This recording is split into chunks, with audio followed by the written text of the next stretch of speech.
Bienvenue au 6e épisode de notre podcast Libre S'expression présenté par Eros et compagnie. Comment ça va, Anne-Marie? Ça va super bien.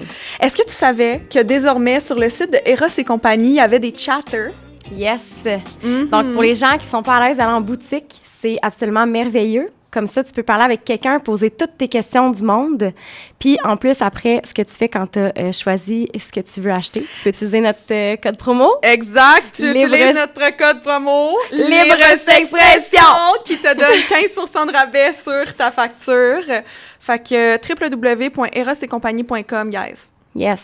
Aujourd'hui, on parle du slut-shaming avec la personne idéale pour en parler parce que tu es super vocale sur ce sujet. Jessie Nadeau, comment ça va? Ah, ça va bien. Vous, ça va bien? Merci de l'invitation en passant. Ben, ça faisait juste du sens de t'inviter, je pense, sur le podcast pour parler de ça parce que il y a pas si longtemps, tu pourrais me rappeler c'était quand exactement, on a fait un live sur le slut-shaming? Oui, je pense que ça fait 1 mois et demi environ. On dirait que je perds la notion du temps avec la pandémie. Moi aussi.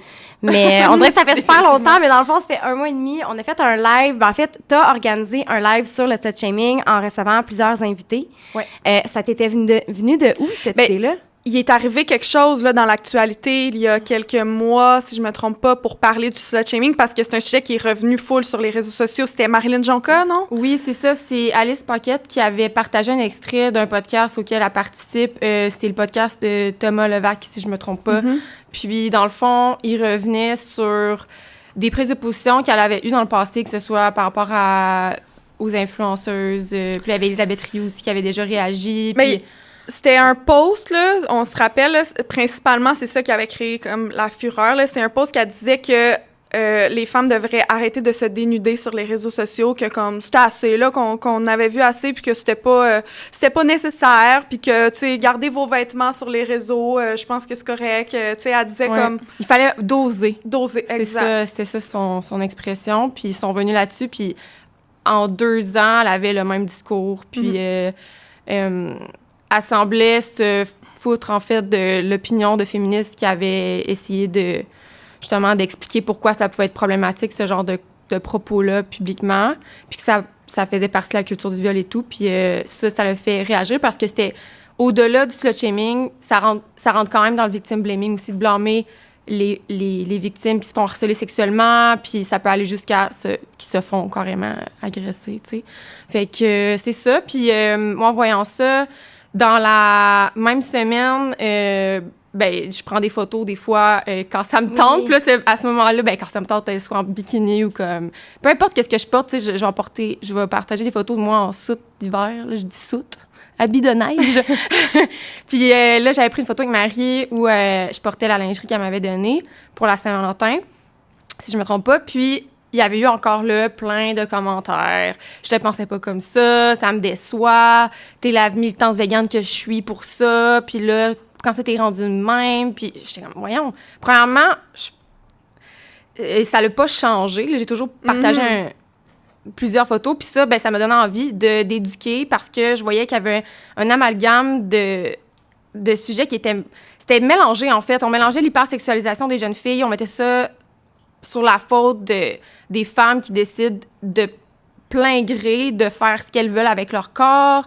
Fait que c'est ça, j'ai eu l'idée de faire un live, puis j'avais eu Anne-Marie, d'ailleurs, dans le live, qui avait accepté, puis d'autres personnes aussi pour parler justement de l'hypersexualisation, du slut-shaming, puis ça a créé des discussions. Je pense que ça l'a quand même permis à des gens de comprendre le concept, là. C'est un sujet qui tient à cœur parce que t'es super active et vocale par rapport à la culture du viol sur tes réseaux sociaux, j'imagine? Oui, en effet. Ça avait été quoi les répercussions de ce live-là? Est-ce que tu en as eu vent après le live? Est-ce que tu as eu des commentaires? Est-ce qu'il y a des gens qui sont venus te voir pour te dire hey, ça m'a ouvert l'esprit? Est-ce que ça a été quoi les répercussions? Oui, ça a été super positif. Il y en a que, oui, ça leur a permis de voir ça d'un œil différent. de voir pourquoi que ça peut avoir l'air banal de dire à quelqu'un « Voyons, t'es pas juste ça » ou « Tu donnes un mauvais exemple », puis « Demande-toi pas après pourquoi que tu te fais harceler sexuellement » ou des trucs comme ça. Il y en a qui ont compris aussi la différence entre l'hypersexualisation des jeunes adolescents, tu sais, puis une femme consentante qui décide de se prendre en photo d'elle-même, puis que c'est pas quelqu'un qui la force. Fait qu'il y en a qui ont vraiment compris ces nuances-là, puis qui ont vu que c'était plus que juste, justement, le dire à quelqu'un, ben tu donnes pas le bon exemple. Ouais. Juste pour revenir sur le live, là, en gros, c'est quoi que t'abordais comme sujet dedans, juste pour, genre, peut-être se remettre en contexte? Parce que moi, je l'ai pas écouté, le live, je l'avais pas vu. Ouais, il dure quand même longtemps, là. C'était supposé durer 1h15, puis ça a duré 2 heures.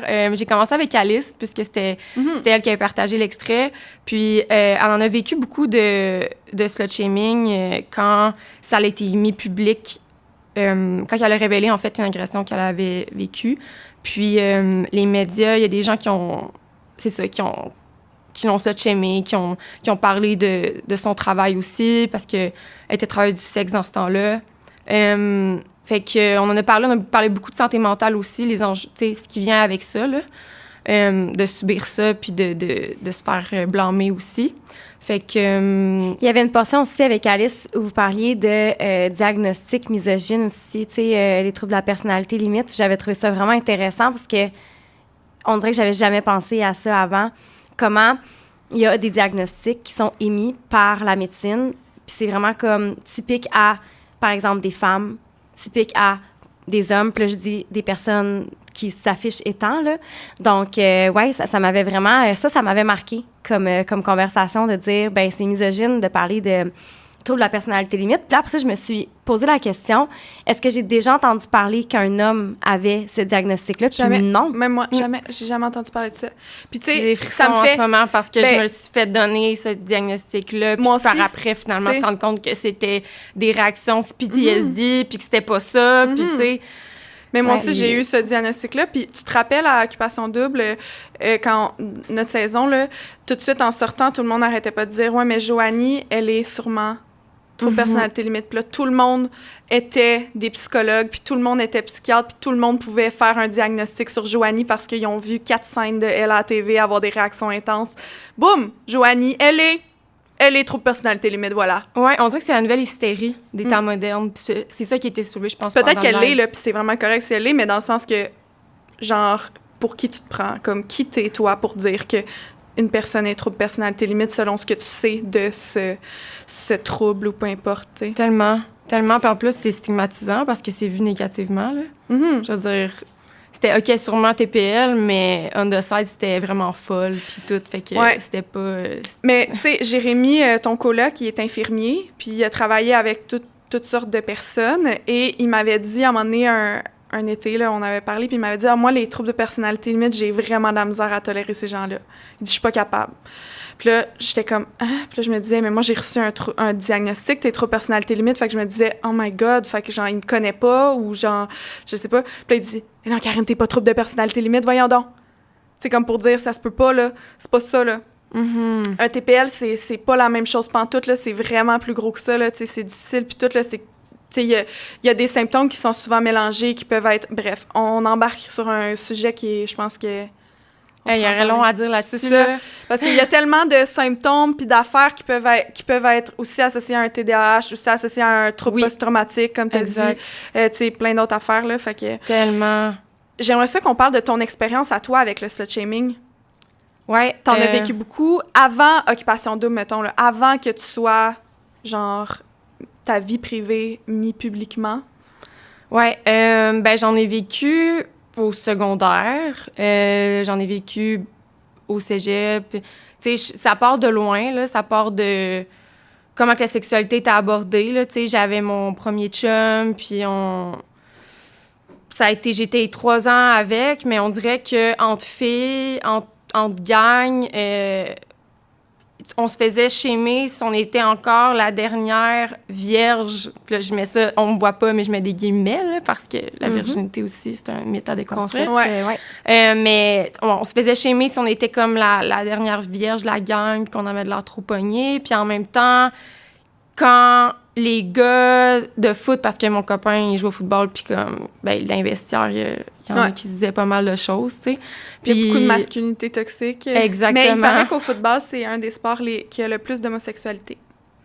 Ouais, c'est ça, j'ai entendu ça aussi.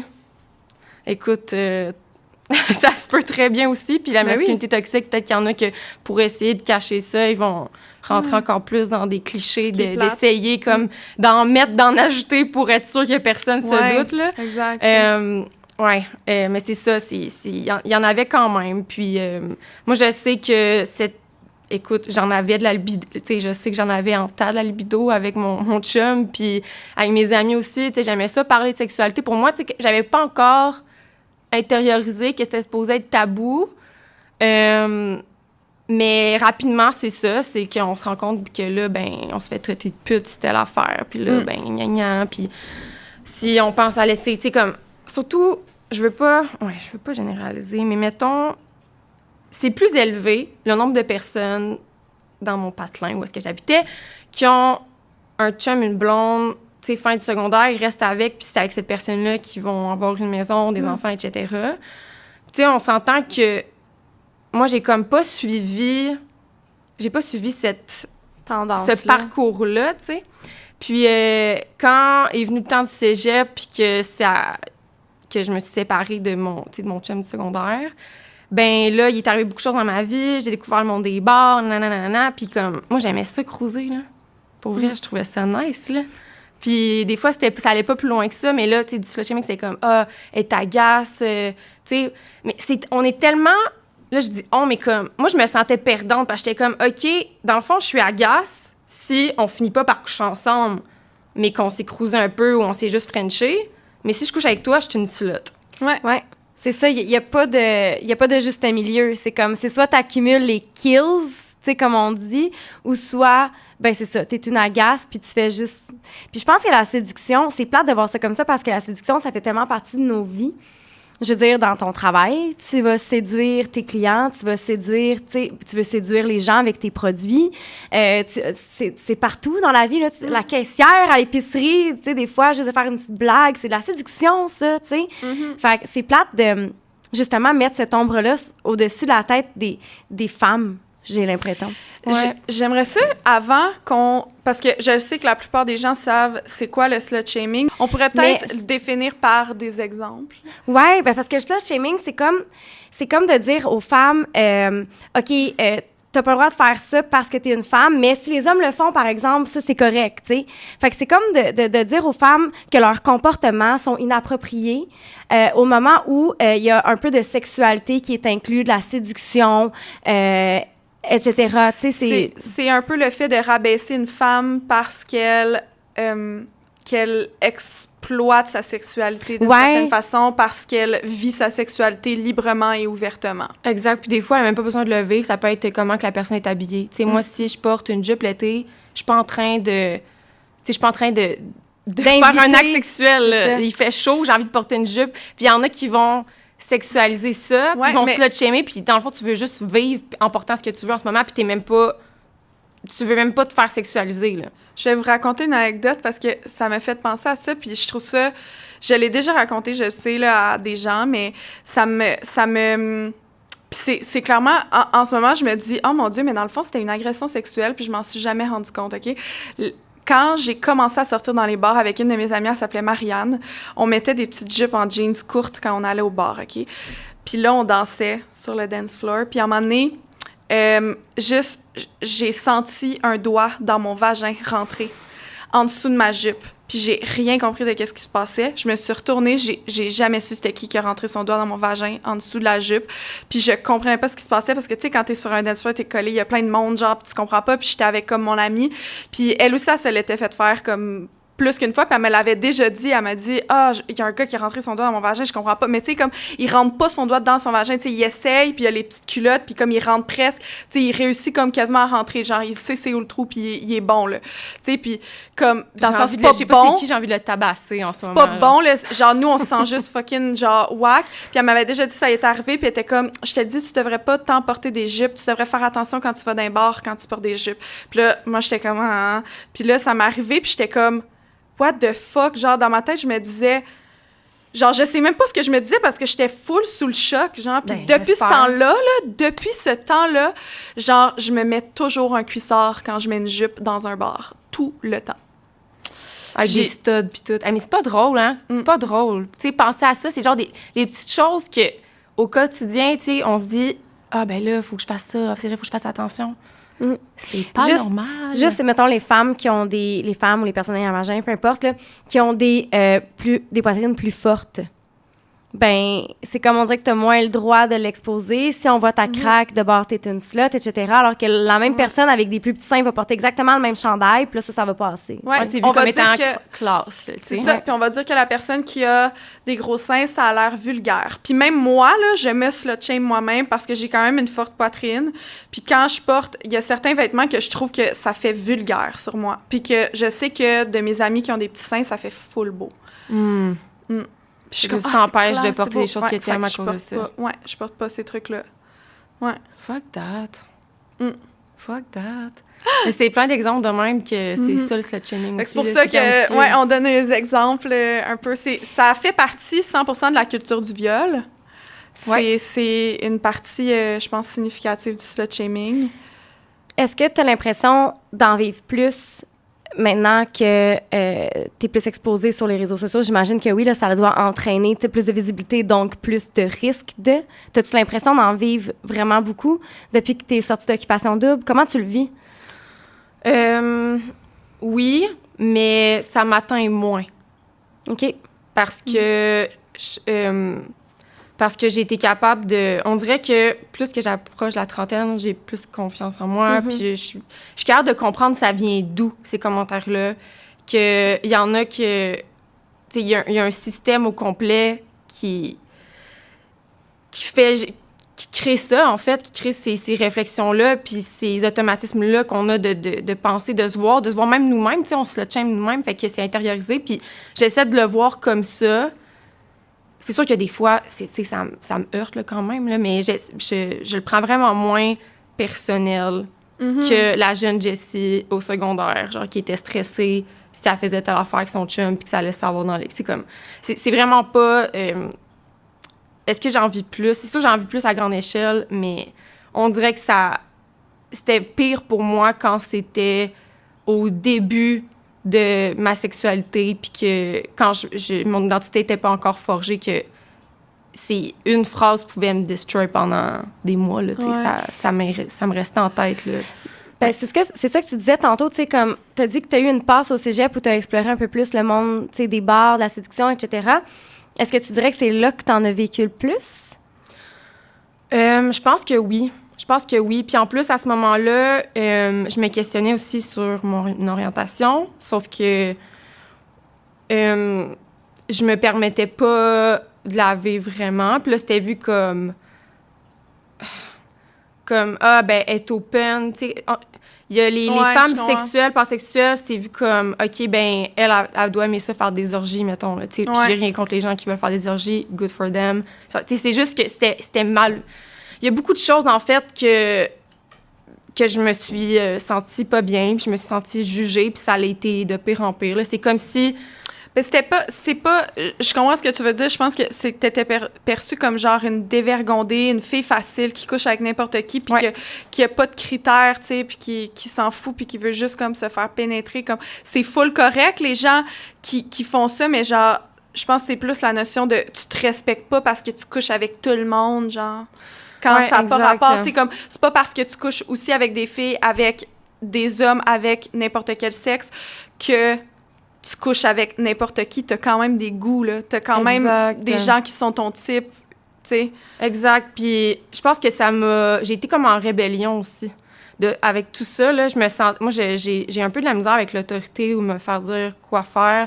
Puis la Jessie, timide, bolée, du secondaire, c'est comme si au cégep, genre, j'étais tellement tannée de beaucoup de choses dans ma vie que je me sentais comme mis dans une petite boîte, genre, j'étais pas bien, que là, quand il y avait des commentaires comme ça, moi, j'y allais all-in. Tu sais, dans l'image ou dans la confrontation de ça pour essayer de... Je sais pas, j'avais envie de faire fuck that, fuck you à tout le monde. À la base, ce qui a créé le slut-shaming, c'est la masculinité. Le patriarcat. Ouais. C'est ça. Puis après ça, même nous, les femmes, on l'intériorise. C'est comme ça, tantôt, ça part d'un système. Il y a un système qui est en place en ce moment dans la société, qui est un système patriarcal, qui va privilégier la domination masculine. Puis, depuis longtemps, les hommes ont le droit de vivre leur sexualité de façon très épanouie, alors que les femmes, c'est très tabou, ça sert à la reproduction. Je reviens souvent avec ça, mais c'est vrai qu'on a réduit la sexualité de la femme à ça pendant longtemps. On était privés de beaucoup de droits. Donc, commence pas à essayer de vouloir aller coucher ailleurs, là. C'est de dire, voyons, tu sais, puis tu l'as dit tantôt, la notion de la virginité. Vierge, pas vierge, pur, impur. C'est tous des concepts qui sont là pour contrôler notre sexualité. Puis je pense que quand tu décides de ne plus adhérer à ces petites choses-là, ces petites boîtes-là, ces petits concepts-là, c'est là que tu te fais slut shame. Oui, exactement. Exactement. C'est une tactique pour contrôler la sexualité des gens. Puis, exact. C'est restrictif. Personne n'est gagnant là-dedans. Personne. Non, c'est vrai. Puis c'est là qu'il y a le double standard parce que, les hommes, c'est correct. Mais les femmes, eux autres, tu sais, tantôt, tu disais, tu sais, t'as quand même des standards. Mais tu sais, même si t'en as pas, puis toi, t'as envie d'avoir de la sexualité puis d'explorer ça avec whoever the hell you want, là, ben, tu sais, les hommes, eux autres, c'est correct. Hey, bro! Tu sais, good job, Ouais. ça. Mais jamais, nous autres, c'est ça qui arrive, là. Ouais. C'est comme, oh mon Dieu, t'as couché avec combien de gars? Puis là, tu le dis-tu? Ouais, Puis là, non, là, tu veux pas le dire. Puis là, Ouais. c'est un secret. Puis là, c'est vraiment comme, c'est grave. Puis là, est-ce que tu trouves que le slut-shaming, c'est... tu sais, je pense qu'on a toutes connu une période ici que les réseaux sociaux faisaient pas tant partie de notre vie, là. Puis là, maintenant, les réseaux sociaux, ça fait partie de la vie de tout le monde. Est-ce que c'est encore plus présent, selon vous, toi? Maintenant que les réseaux sociaux, c'est comme... C'est l'extension de notre bras. Oui. Je pense que c'est moins pire, mettons. Je pense. Puis là, je parle pour moi, là. Peut-être parce qu'aussi, dans les gens qui me suivent, il y a de plus en plus de personnes qui sont conscientisées. Il y a peut-être eu un ménage aussi qui s'est fait naturellement après Occupation Double. Ça fait quand même 3 ans, là. Fait qu'il y a eu un... Oui, tu sais, que je le voyais ton par semaine, genre, je gagnais des personnes, j'en perdais. Fait qu'il y a eu comme un changement de following, je pense. Ouais. Est-ce que tu calcules ton contenu, justement, quand tu vas le poster? Puis est-ce que, si tu le calcules, est-ce que tu vois des tendances? Si tu publies des photos un peu plus osées en sous-vêtements, peu importe, est-ce que tu sens qu'il y a comme une tendance vers le haut, vers le bas dans ton following? Tu sais, comment tu gères ça? Je regarde pas trop ça. Je regarde pas trop ça, pour être honnête. On dirait que y a quelque chose qui s'est passé en dernière année que je m'en fous pas mal, là, comme pas mal plus. Là, je le fais... J'ai envie de partager... Quand je partage quelque chose, c'est vraiment pour moi, parce que j'ai envie. Puis, je regarde pas ça. Peut-être que je devrais plus. Par curiosité, c'est quand que j'avais regardé? Je pense que les premières fois que j'ai mis des photos de moi avec Marie, puis que dans mes stories et tout, qu'on abordait le fait qu'on était en couple, j'ai vu un changement. Il y en a qui étaient fâchés. Pourquoi? J'ai eu des messages, je suis déçue, genre des trucs de même. Je suis là, OK, bye-bye. Déçue de... Que je sois en couple avec une femme. Hein? Ouais. Mais ça, c'est toujours quelque chose qui va m'étonner. Moi Comme, aussi, je suis de quel comme, droit? De quel droit? Moi, je te dis-tu avec qui tu as le droit de coucher puis avec qui tu as le droit d'être en amour? Ça Déçue? Ça m'insulte. Comme s'ils savaient pas que t'étais comme queer pan, whatever, genre. Je sais pas, peut-être que j'en ai aucune idée. Comme si c'était pas, genre, déjà, comme on le sait, tu sais, c'était... Je comprends pas. Puis en même temps, t'as pas besoin de le mettre autant, puis t'aurais le droit de, genre, pas en parler, puis comme, juste te mettre en couple avec une fille, mais tu sais, je suis déçue, quoi? Ils pensaient que t'étais pupant, finalement? Que t'étais, genre, hétéro, je comprends pas. Je sais pas, pour vrai, j'en ai aucune idée, mais moi, pour moi, c'était juste bon débarras, sincèrement. Ouais, Puis, parfait, ça fait un beau tu mélange, exactement. tant mieux. Tu réponds-tu à ce monde-là? Non, pas vraiment. Ben, j'ai répondu à quelques personnes qui avaient des propos homophobes, carrément. Puis je pense que Marie est comme plus rapide que moi, ses commentaires, là. Tu sais, elle lit plus les commentaires que moi, puis même les commentaires sur ma page. Puis Elle est très militante, hein, à ce niveau-là. Oui, C'est comme, ça vient la chercher énormément, puis c'est correct. Moi aussi, ça vient me chercher. Puis c'est peut-être pour ça aussi que je me dis, je vais pas trop regarder parce que je veux garder mon énergie dans ma journée. Ouais. Mais tu sais, majoritairement, c'était positif. Là. C'est juste qu'il y a tout le temps quelques commentaires homophobes. Voyons, depuis quand t'es rendue lesbienne? T'es des trucs de... Tu sais, ça, c'est plus... C'est juste la manière que c'est posé. Tu sais, il y en a que c'est comme subtil. Là. C'est pas comme straight up, arc, dégoûtant. Ah oui, il y a eu des madames qui ont mis des emojis de vomi. Si tu regardes sur leur Instagram, c'est genre la photo d'elles avec leur enfant, genre qui sourit, puis je suis comme... OK, c'est... Si ton enfant grandit, puis que... C'est ça. Puis il va grandir dans un monde beaucoup plus diversifié, là. C'est comme, va falloir te faire à l'idée, là, tu sais. C'est... Ouais, c'est malaisant, genre, je suis malaisée de ce genre. Ouais. Ces gens-là, c'est... Wow.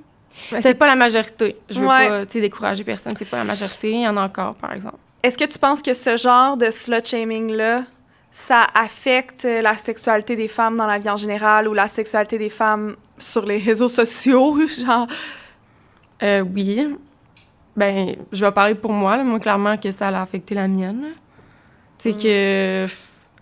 Ben, premièrement, j'aurais vécu ma sexualité autrement. J'aurais plus appris à trouver légitime mes désirs, mes fantasmes, ce qui me fait du bien, mes envies. Puis, j'aurais... Tu sais, le slut-shaming, ça fait aussi qu'on dirait que c'est quelque chose qu'on intériorise jusque dans la chambre à coucher, qu'il y a comme tout le temps un regard extérieur. On peut pas se laisser aller quand il y a tout le temps des regards extérieurs de « Ah, ben là, si je fais telle affaire, je vais avoir l'air d'une fille facile. » ou d'une... Hey, comment, là? Puis moi, je vois souvent en consultation des femmes qui vont venir me voir puis qui vont me dire « J'ai des fantasmes BDSM de domination, par exemple, mais je suis féministe. Comment est-ce que je vais faire pour vivre mes fantasmes, là? » Tu sais, je veux dire... Tu fais quoi? Ben, je veux dire, je pense que... Comment tu brises ça? Parce que moi aussi, j'ai ça. Ben, en fait, je pense que c'est justement, tu sais, de légitimiser tes fantasmes, comme tu viens de le mentionner, puis de dire... La chambre à coucher, c'est un espace qui est safe. C'est ton intimité. Ça t'appartient. Tu te réappropries ton intimité. Puis je pense que ce que tu vis dans la chambre à coucher, puis là, c'est cliché de dire chambre à coucher, je veux dire dans ta sexualité, bien, je pense que ça n'a rien à voir avec les combats que tu peux mener au quotidien, tu sais. Puis il y a bien des gens, là, qui vont dire, moi, j'aime ça tout contrôler dans ma vie, mais s'il y a bien une place où j'aime ça, perdre le contrôle, c'est bien dans ma sexualité. Puis je pense qu'il faut apprendre à segmenter parfois certaines sphères de notre vie. Au travail, j'ai un chapeau. Dans ma vie personnelle, j'ai un chapeau. Dans ma sexualité, j'ai un chapeau. Puis te donner le droit de vivre ces choses-là parce que sinon, tu entres en conflit, tu te tapes sur la tête. C'est un cercle vicieux qui est vraiment toxique pour toi. Donc, c'est correct. Tu as le droit d'avoir ces fantasmes de domination-là. Puis c'est parmi les fantasmes les plus populaires, là, le BDSM, puis la domination, etc. Fait que je pense que c'est juste de te laisser aller là-dedans. Est-ce que dans tes consultations, Anne-Marie, tu as beaucoup de femmes, justement, qui vivent énormément de slut-shaming intériorisé, puis que tu dois arriver à... ce que j'essaie là, de dire, c'est que tu dois arriver à, justement, déconstruire. Puis est-ce que tu penses que on mélange le slut-shaming intériorisé, genre, qu'on se fait à nous-mêmes, et la pudeur?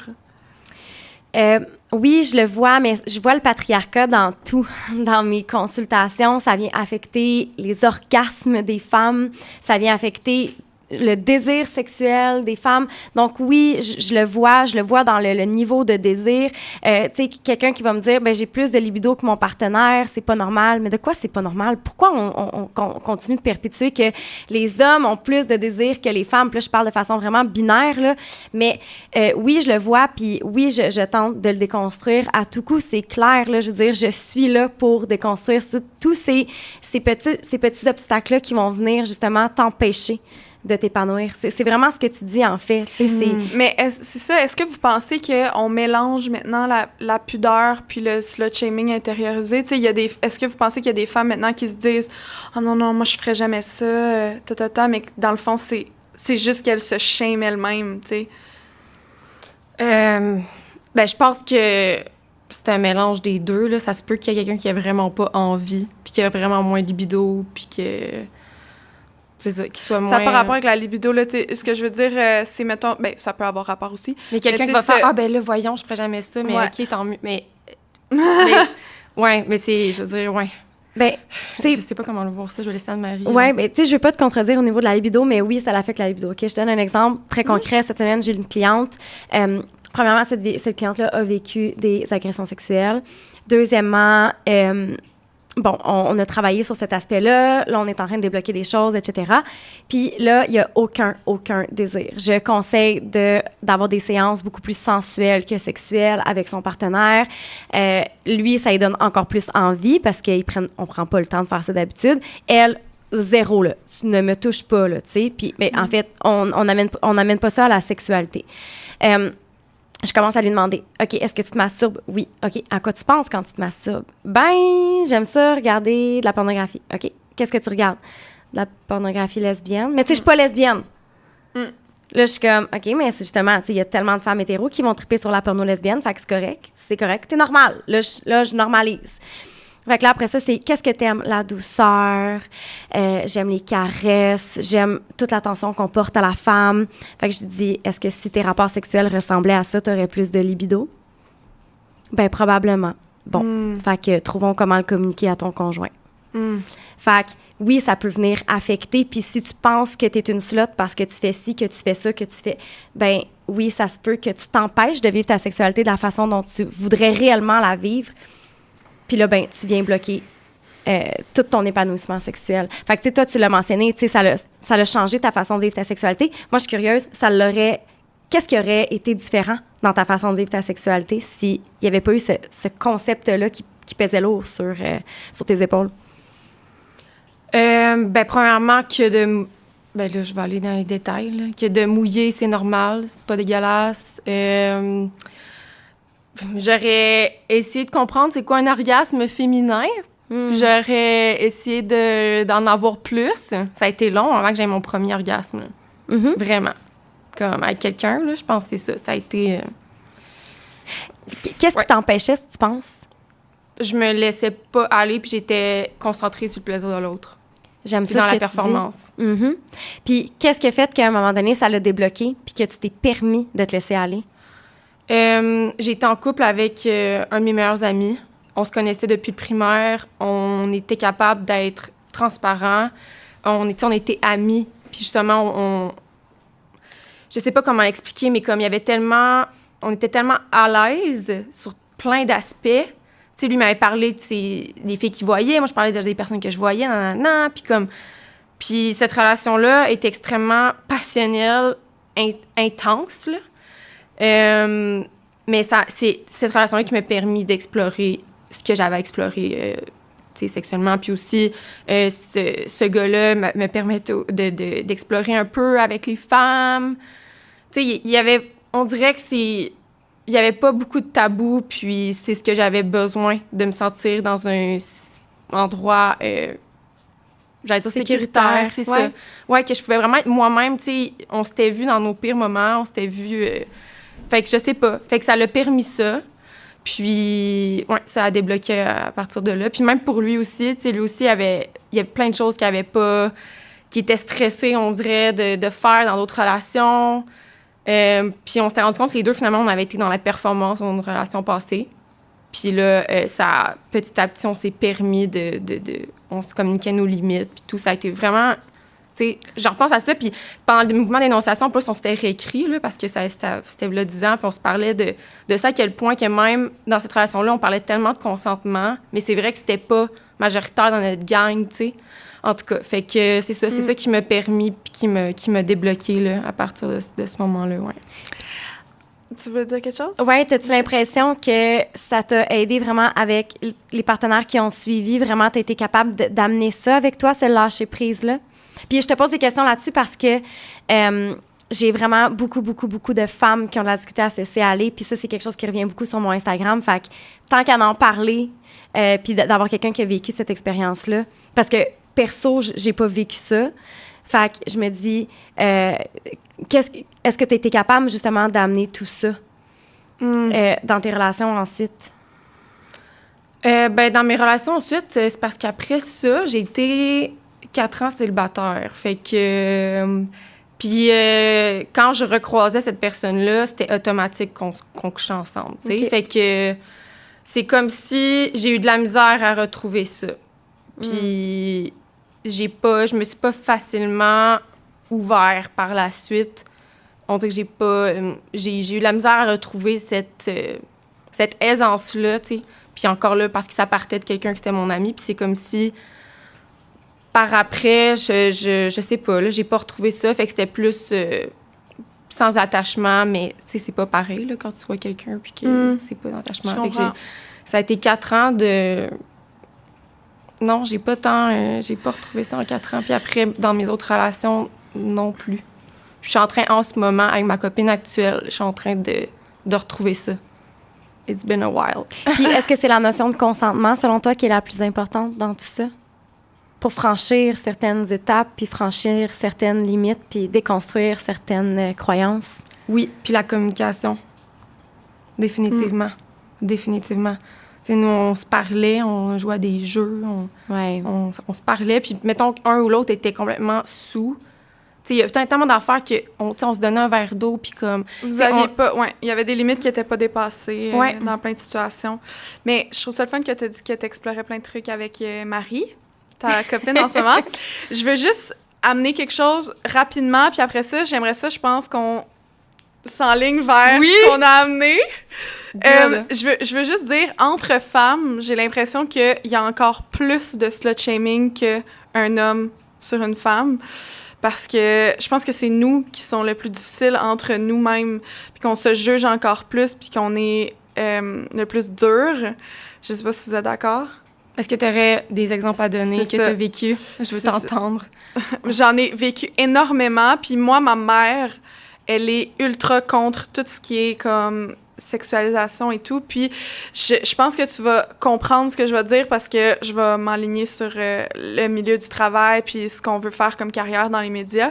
Avant de faire Occupation Double, avant de comme me diriger plus vers la carrière de la communication que je voulais, j'étais ultra ouverte sur ma sexualité, puis j'étais encore plus que maintenant.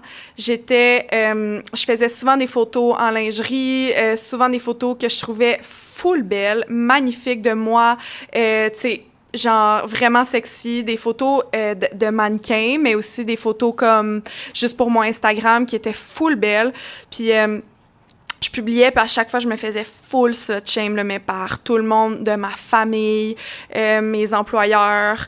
Ma mère virait folle raide, elle devenait rouge de panique. Genre, j'avais perdu des contrats de mannequin à l'époque à cause de certaines photos que j'avais postées. Même après Occupation Double, j'ai posté une photo où j'avais écrit « Arrêtez de slut-shame ». J'ai écrit « My body, my rules ».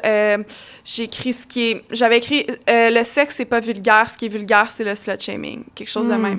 Puis j'ai perdu une collab. C'était genre une campagne que j'avais avec des skincare que j'aimais full. J'ai perdu au complet. Ouais, parce que j'avais écrit ça sur mon Instagram. Wow. Off-record, je veux savoir c'est quoi la compagnie pour pas l'encourager. Là. Je te dirais, mais pour vrai, c'est une grosse brand qui comporte plein d'autres. Fait que c'est tellement de brands. C'est vraiment, vraiment beaucoup de brands. Ça t'es-tu déjà arrivé? Bref. Peut-être, mais je suis pas au courant, là, parce que on m'a déjà dit que mes prises de position allaient me nuire. Ouais, puis moi j'étais comme, je m'en fous. Ça va juste filtrer, parce que premièrement, je veux pas faire toutes les collabs qui... Je veux dire, il y a plein de compagnies qui me contactent, puis je les prends pas toutes. Fait que j'étais comme, ça va juste filtrer. Moi, je veux pas travailler avec des gens qui veulent me payer, mais qu'on n'a pas les mêmes valeurs. Point. Puis sur les réseaux sociaux, maintenant, je sais pas, vous avez sûrement remarqué, mais je publie plus aucune photo du type que je publiais avant. Je fais plus aucune story du genre que je faisais avant aussi, que, tu sais, mon corps était mis en valeur, que je me mettais en valeur moi-même. Même, j'ai changé la façon de m'habiller. Je m'habille plus comme je m'habillais avant parce que j'ai, genre, full intériorisé ça. Puis je me dis, si je fais ça, on me l'a tellement répété que j'allais pas avoir de carrière. Puis je me dis, ma carrière est plus importante que... Tu sais, je veux m'accomplir, je veux de la reconnaissance dans mon travail. Puis si je fais ça, ben je vais en perdre. Puis c'est plus important pour moi d'être reconnue dans mon emploi que de, genre, me dénuder un peu sur mes réseaux, mais pourtant, depuis que je fais plus ça, ma sexualité, c'est vraiment plus la même chose. Là. Puis Anne-Marie, tu peux en parler. Là, j'ai comme... dans les dernières années, depuis OD, je dirais, là, j'ai vraiment une sexualité qui est, en tout cas, plus pareil. Puis je m'épanouissais énormément avant dans ma sexualité. Vraiment beaucoup. Tu sais, il y a d'autres affaires là, qui rentrent en jeu, mais ça reste que j'avais une sexualité super épanouie, puis c'est plus la même chose maintenant, tu sais. Puis ça va continuer, puis je vais réussir à trouver ma balance là-dedans, mais ça reste que c'est un sujet qui me touche, puis je pense que ça touche plein de monde, parce que je pense qu'on se dit tout ça.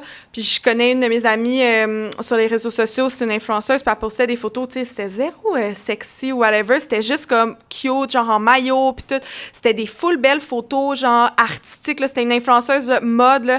Elle postait des affaires, c'était vraiment du beau contenu. Puis là, elle a obtenu une job en marketing dans une grosse compagnie. Puis elle était comme, j'ai tout supprimé, je vais plus jamais faire ça. Elle a tout supprimé ses photos qui étaient même pas sexy. La fille est en couple, ça fait 10 ans. Genre, elle a tout enlevé, puis elle était comme, je ferai plus jamais ça. Parce que comme elle avait des chances de perdre son emploi si elle postait des photos un peu osées, tu sais. C'est ça, si c'est la personne... Tu sais, toi, si t'aimais ça, faire ça, si elle aimait ça, faire ça, c'est ça que je trouve plate, là, que je trouve triste, là. Si c'est... Mettons, c'est quelque chose qu'on aime, puis on s'empêche de le faire pour le regard des autres, là, ça, c'est vraiment plate, là. Mais j'aime ce que tu dis quand tu dis, tu sais, que, mettons, toi, t'as fait le choix de dire... Tu sais, vous avez comme fait 2 choix différents, là. Toi, tu as fait le choix de dire non, ça va filtrer les compagnies qui n'ont pas les mêmes valeurs que moi. Puis toi, tu t'es plus ajusté aux valeurs des compagnies au lieu de t'ajuster à tes valeurs à toi, tu sais. Puis j'ai l'impression que c'est un choix, un débat que tu dois avoir à l'intérieur de toi pour dire, tu sais, est-ce que je le fais, est-ce que je le fais pas? Mais il y a plein d'autres affaires que, par exemple, j'ai pas fait de compromis pour ma carrière. Puis j'étais comme, non, je vais réussir. Fait qu'on pourrait s'enligner vers les jouets puis les trucs qu'on a amenés. Yeah! J'attendais juste ça depuis le début. Yeah! Parce qu'on est évidemment commandité par Eros et compagnie, mais c'est aussi une brand qu'on adore. Oui, puis là, aujourd'hui, on a amené des jouets qui sont vraiment axés sur le plaisir des personnes ayant un vagin. Et j'ai amené une huile orgasmique qui est à base d'huile de cannabis. C'est High on Love qui fait ça. Puis là, j'ai envie qu'on aille toutes en mettre une goutte. OK, on fait qu'on ça. s'en jase des effets. Donc. OK, on fait ça. Fait une petite pause pour ça. On est de retour dans 2 secondes.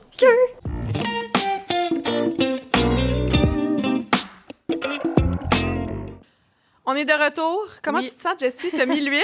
Oui. OK. Premièrement, on a mis l'huile orgasmique stimulante de High on Love. Ouais. Anne-Marie, présente-nous le produit. Oui, ça, c'est un de mes produits. High on Love, premièrement, c'est une gamme de produits avec laquelle je suis en amour.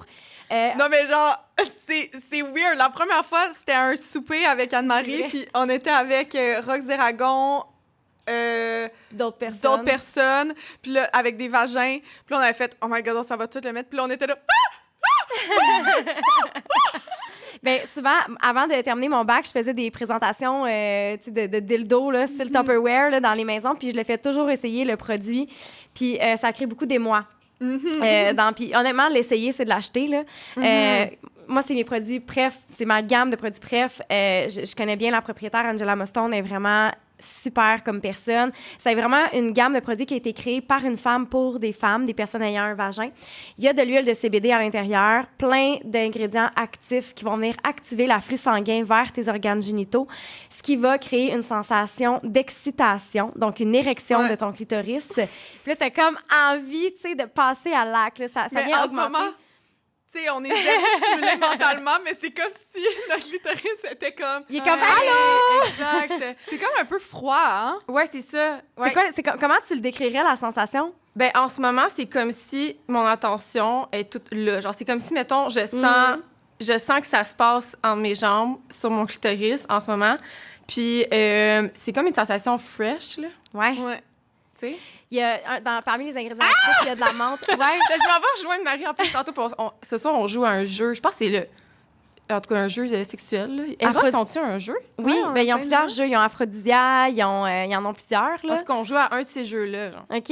Ah. OK, I'm gonna be ready. Ben, là. envoie-nous le nom. On va pouvoir mettre le lien ou le nom en dessous dans la description s'il y a des gens aussi qui veulent jouer au même jeu. OK, C'est quand même ouais. cool, des jeux. Moi, je trouve ça... Moi, là, j'étais une fille de jeu Ah. avant OD, là, bien avant quand ma sexualité était insane, non, c'est pas vrai. Mon ex, avec que j'étais un an et demi avec, on faisait full souvent des jeux. C'est tellement Vraiment, fun. j'aimais vraiment ça, mais plein de genres de jeux, là. Tu sais, c'était aussi des défis comme... C'est-tu genre de ce que jeu-là j'aime, là. que vous alliez faire comme des défis, des... Oui, Est-ce que vous faites souvent ça? Non, on a déjà en fait joué à des jeux plus pour tu sais, des jeux de questions, là. C'est quoi, des jeux de cartes, connaître, genre apprendre à ouais, se exactement. connaître. Puis des fois, ça peut devenir crunchy et tout. Si on fait ça, on a fait ça quand même souvent. Mais ce jeu-là, c'est la première fois OK. qu'on va le faire. Mais moi, j'aime vraiment ça. Tu sais, comme, je ferais juste des fois, mettons, tu sais, les mois là, que tu piges de quoi, une fois par jour. Oh, ouais. Tu sais, des fois, c'est juste la sensualité ou comme, Ouais. OK, là, genre, aujourd'hui, il faut que tu donnes des becs dans le cou. Ou comme, OK, ben, faut que. Ben, c'est juste des fois des positions, n'importe quoi. Là. Moi, j'aime vraiment les jeux. Je trouve que ça permet de pas rentrer dans une routine. Pas s'en aller vers les organes génitaux directement. Tu sais, comme, imagine mettre cette huile-là puis rentrer dans une espèce de jeu où le but, c'est de ne pas aller vers les organes génitaux le plus longtemps possible. Ah, ouais. C'est excitant, hein? Je sais pas si Ouais. vous ressentez la sensation, Ben mais oui. c'est vraiment comme... Ton attention est toute là. C'est Ouais. vraiment... Puis, est-ce que vous utilisez des jouets sexuels dans vos rapports? Est-ce que c'est quelque chose que vous avez intégré à votre sexualité? Oui. Pas tout le temps. Des fois, oui. Puis, écoute, Marie, elle a une collection de jouets sexuels. Malade! Fait qu'on a clairement pas tout essayé. Moi, j'en ai reçu aussi. Fait que on a commencé, justement, là, à intégrer ça. Et puis, ouais. Ton préf? Attends, je veux juste dire ça, vu qu'on va faire on va juste comme faire du pouce un peu avec le sujet du podcast. Depuis que j'ai commencé à parler de jouets sexuels sur mon Instagram, moi, je me suis fait slut-shame beaucoup.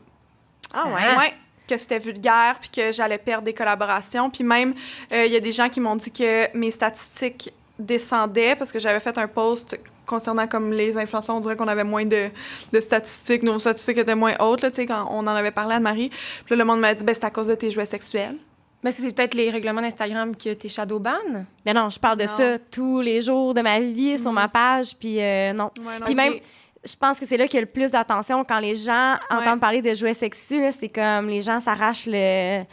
Ben oui, moi, j'aime tellement ça. Je vois des posts là-dessus, puis c'est sûr que Puis je vais même, regarder. il y a plein de monde qui me disent « Oh non, moi, j'ai pas de jouets sexuels. » Je suis comme « Ah, je suis gênée, Tu sais, non, man, c'est correct, c'est le fun. Faut pas slut-shame le fait de vouloir se faire plaisir en tant que femme. Fait que juste faire du pouce sur le sujet, comme c'est correct de te procurer des jouets sexuels ou des accessoires ou des produits comme l'huile orgasmique stimulant. Hey, c'est Exact. difficile. L'huile orgasmique Orgasmique. stimulante de High on Love. C'est parce que t'es stimulé, là. Tout le Ah, sang est ouais, gelé, là. j'ai tout ça dans mon cerveau. Fait Moi, que- je voulais que tu nous fasses, avant qu'on Ah oui, termine... vas-y, ton préféré. Ouais, c'est quoi ton jouet préf dans la vie, là? Je pense que t'en parles souvent sur ton Instagram. Ouais, ben c'est lui qui stimule le clitoris. là. C'est Le womanizer. Le womanizer. Exact. Donc, on voulait parler aujourd'hui... Tu connais-tu le C'est la vie de chez Eros? Non, mais j'aimerais vraiment ça, l'essayer. Fait que je serais pas surprise que Marie, elle l'ait, le C'est la vie. Tu lui en Sûrement, parleras. pour Ouais. vrai. Je vais lui faire sortir ce soir. Je vais lui demander Ouais. qu'elle charge d'avance. Oui, Ils bonne sont pas idée. chargés, ces jouets. Ah, c'est-tu plate quand t'arrives pour utiliser un jouet puis qu'il est pas chargé? Ou ben, il est quasiment plus de batterie, puis juste avant que tu viennes. Ça, là, c'est tellement de la marde. Pour vrai, là. Ah ouais, c'est... Oh non, my God. C'est inacceptable. C'est inacceptable. Puis, ben c'est ça. Tu sais, le C'est la vie, c'est pareil comme le womanizer. Il y a une technologie de pulsion à air qui est la technologie favorite, je pense, des personnes qui ont un vagin pour la majorité. En tout cas, il y en a vraiment beaucoup qui aiment ça. Mais le C'est la vie, contrairement au womanizer, il fait pas juste stimuler au niveau de la pulsion à air. Tout le manche ici va vibrer. Donc, très cool. C'est comme un 2 en 1. Je trouve que c'est un super de bon premier jouet sexuel. Fait que c'est à essayer, définitivement. T'avais une autre Ouais. proposition, puis ça, je trouve ça vraiment cool parce que c'est une proposition à utiliser à deux. Oui. Donc, le flamant rose, c'est un jouet qui se contrôle avec une télécommande à distance. Donc, je pense que c'est comme une allée d'épicerie. Fait que la télécommande, elle vibre. Pendant qu'on fait l'épicerie. Ah! Oh my Pas God. game! Oh Pas my God. game Puis t'arrives de le devant, faire. genre... J'arrive devant mes plats, puis je suis comme... Ah, vegan, mais pas plat. Le monde est comme, voyons, elle aime donc bien ses plats. Puis il y a Marie en arrière qui est comme avec sa télécommande. Elle est comme ça, genre. Oh, j'adore. Oh mon Dieu, ça serait tellement un parfait TikTok. Marie qui fait tout le temps des TikTok. Ouais. Mais ça, en tout cas, j'aimerais ça. Moi, j'aime aller dans une place publique, on peut plus vraiment. Ouais, mais non. ça va revenir. Mais à Ben l'épicerie, juste Ah faire oui. ça à l'épicerie, c'est Ben tellement oui. le fun. Ben Ah oui, ouais. puis Ça, c'est 100% mon vibe. Ça, c'est mon genre quand de tu jeu. vas là. souper dans un souper Oh de my famille, God. c'est encore C'est mieux. mon genre de jeu. Oh shit. C'est des télécommandes universelles, ça veut dire que s'il y a quelqu'un d'autre dans ta famille qui utilise le même jouet en ce moment, ben soit tu vas te faire contrôler par cette personne-là, ou ça se peut que tu fasses vibrer l'autre personne aussi selon ton. Fait que ça, c'est vraiment cool pour, je trouve, des couples de même sexe, parce que, ben, il y a quelqu'un qui peut se stimuler avec la télécommande tout en contrôlant comment l'autre est Ouais, stimulé parce avec que la partie la du jouet. télécommande vibre aussi. Ouh, OK, j'aime vraiment ça. Ça, le J-pop, t'as dit que tu l'as essayé, justement. Ouais, Il y en a deux types. Il y a le J-pop 1 qui est comme ça, qui peut être utilisé justement à deux, qui va aller stimuler le point G à l'intérieur du vagin, parce que quand on l'insère, la boule va comme cogner directement sur le point G, ici ou peu importe. Là. Mais il y en a un autre qui s'utilise seul, le J-pop 2, qui est comme en U. Mais les U. deux peuvent s'utiliser en Seul. couple ou à deux, entre partenaires ou seul. C'est juste que c'est ergonomique. Toi, tu l'avais essayé. Comment tu le trouvais? Ouais, c'est ça. C'est juste quand ça rentrait sur le coup que j'étais là, oh, wow, ça a quasiment fait mal quand ça l'a rentré. Fait que j'ai suggéré aux gens de se stimuler avant. Puis, mais une fois que c'est dedans, c'est correct. Mais c'est juste le coup de rentrée, on dirait Ouais. que c'est là que j'ai fait, oh, palais, OK. Ouais, ça prend, comme tu dis, peut-être un orgasme avant ou quelque chose Ouais. pour détendre le vagin. Ouais. Puis du lubrifiant. Ça aide énormément. Mais est-ce que tu trouvais que ça avait stimulé ton point G? Est-ce que tu trouvais que ça avait... Oui. Oui, c'est ça. C'est efficace. Ouais. C'est efficace. Ouais. Les gens le sous-estiment parce qu'il ne vibre pas, mais il est quand même très efficace. Non, ouais. J'ai été surprise. Puis le High on Love, est-ce que on peut en avoir dans la bouche? Est-ce qu'on peut comme Oui, c'est s'en mettre comestible. partout? C'est vegan, c'est 100% naturel. Donc oui, par exemple, quelqu'un voudrait faire un cunilingus en ce moment, ce serait correct. Ok. Ça serait même apprécié. Puis s'il en rentre Je fais des dans, blagues, dans là, le mais- vagin aussi? Oui, Ok. oui, puis ils ont d'autres produits. Ils ont... Ça serait apprécié. Je fais vraiment des Indeed. blagues, là. T'es célibataire? Oui, je suis célibataire. OK. J'étais comme, genre, tu lances un message comme ça. Mais... Oui, non, Dans ce l'univers. n'était pas un message d'intérêt général. OK, donc faut qu'elle précise, parce que sinon, là, Ne pas slide Alors, dans c'est mes une DM. pointe, genre, la suite à personne qui ça. la voit. Ça Ah, serait non, vraiment non, non. apprécié ça d'avoir serait vraiment un apprécié. Puis cunilingus. là, tous ses abonnés. C'était vraiment pas ça. Puis c'est rare que je fais des commentaires comme ça. C'était juste trop facile parce que là, on a toute l'huile. Puis c'est comme... Ah ouais. Mais non, c'était une blague, OK? Mais comme, je vais dire le corps le plus intrusif dans ma vie privée, mais on dirait que je suis mouillée en ce moment. Mais t'es genre, pipé puis je dilatée. suis zéro. On dirait, genre, sincèrement, je te vois, t'as genre les yeux brillants, t'es pipé dilaté. Complètement. Je comprends pas, Genre, t'as Ouais. même pas la même face que tantôt, là. Genre, il y a des trucs qui s'est passé. Au vrai. Non, mais c'est... Oui, puis tu vois... Genre, puis je suis comme, mais tu sais, je suis pas stimulée mentalement, comme en ce moment, j'ai pas de, comme, tu sais, normalement, moi, ça me prend du mental, là, pour Ouais. être comme excitée. Moi, j'ai J'en envie ai de pas, rire mais tantôt. genre, je suis lubrifiée en ce moment, comme, puis je suis là, C'est je suis comme, excellent. Oui, c'est excellent pour les personnes qui expérimentent la sécheresse vaginale. Ça aide Ouais. vraiment à lubrifier, parce qu'il y a un afflux de sang, puis dans le fond... Ben, l'explication scientifique, c'est qu'il y a un afflux de sang, puis le sang va passer, pas le sang, mais le sang a de l'eau. Et l'eau qui est à l'intérieur du sang va passer à travers les parois vaginales. Donc, plus il y a un afflux de sang, plus il y a une aisance au niveau de la lubrification. Donc, c'est pour ça. Mais oui, sexe oral, on peut pratiquer avec ça sans problème. Parfait. Tant mieux. À Ben, rajouter dans ta liste de jouets. Je pense que Marie, elle l'a en plus. Fait que je vais je suis pouvoir, pas on sûre, va pas mal pouvoir s'en sûre que mettre oui. partout. Puis, il y a un autre ouais. type, là, le eau gel. Ouais. Ça, c'est... On peut eau l'utiliser gel, comme un souvent. lubrifiant aussi, mais on ils ont peut les mêmes l'utiliser comme un ingrédients. lubrifiant aussi? Ouais. Je savais pas, mais c'est donc bien cool. Ouais. Fait que non, ce soir, tu as eu des idées, là. Je pense que ça va Ouais. être... puis je comprends ce que tu veux dire en ce moment. Oui, on reste concentré. Ben, on est crampé Ok. parce qu'on a l'huile là, sur nous, mais normalement, Ouais, ouais. on rit pas du fait qu'on parle de nos sensations parce que c'est full normal d'en Ben parler. oui. Justement, c'est le but, c'est de décomplexer, c'est de rendre ça moins tabou. Là. C'est correct de parler de notre sexualité, puis faut arrêter de slut shame. Je pense que, pour vrai, la dernière question, là, on va conclure là-dessus. Qu'est-ce que tu penses qui pourrait enrayer le slut shaming? Hein? Ben, je pense que ça serait de détruire le patriarcat, là. Pour vrai, là, on va à la source, là. On va à la source parce que ça découle du patriarcat, comme on a parlé tantôt. Ouais. Puis la culture du viol, tout ça est interrelié. Fait que moi, j'irai à la source directe, là. Merci, Jessie. Il me crisse une bombe là-dedans. Et non, je veux pas finir là-dessus. Ben, je pense que ça serait un bon souhait à faire de pouvoir vivre librement de façon égale dans notre sexualité puis se sentir tous et toutes épanouis. Oui. C'est parfait que tu dises ça, détruire le patriarcat, parce que on va en parler dans un des prochains épisodes. Je sais pas dans combien d'épisodes, mais dans, je pense, 2 ou 3. Ah, intéressant. Avec qui? Scoop. Je peux-tu savoir, non? Ta copine. Ah! Ouais. OK, c'est la... Ouais, OK, ça va être... c'est sa passion, là, parler de ça. On va recevoir Marie aussi. Très cool. Yeah! Parfait. Est-ce qu'elle va mettre de l'huile avant aussi? On verra qu'est-ce qu'on va sortir cet épisode. Merci, Jessie. Merci à vous. Vraiment. Merci pour la discussion. Merci à toi.